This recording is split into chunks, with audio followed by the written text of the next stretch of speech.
O Concello do Carballiño quere poñer a funcionar o restaurante do Muíño das Lousas canto antes.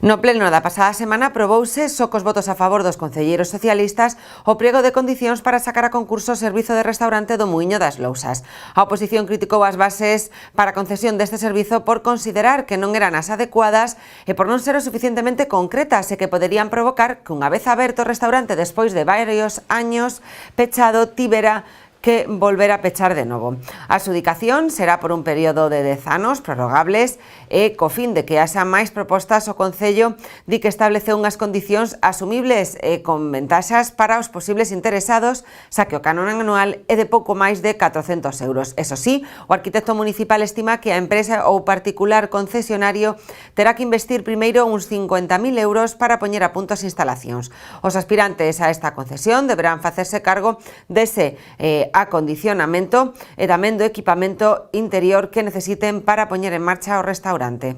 Unha necesidade imperiosa, fundamentalmente porque era un edificio que se estaba degradando a un paso aceleradísimo. Tomamos a decisión de quitar o concurso. Dende o punto de vista económico, o máis salientable pois é a inversión que se necesita facer, que este ben descrita no propio pliego de condicións e que, bueno, o arquitecto municipal valora en torno a 50.000 euros, pero que depende moito do tipo de materiais que se metan e do tipo de mobiliario, evidentemente.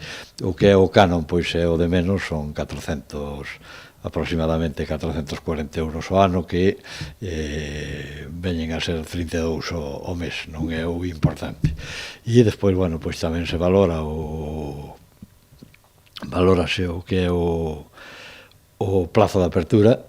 O mínimo pois é a temporada estival, pero valorarase cantos máis meses se oferten millor, e tamén, bueno, pois valorarase o número de empregos creados, se hai mulleres, se non hai mulleres, pois sempre en caso de que haxa igualdade no que é os pliegos de adxudicación e os resultados.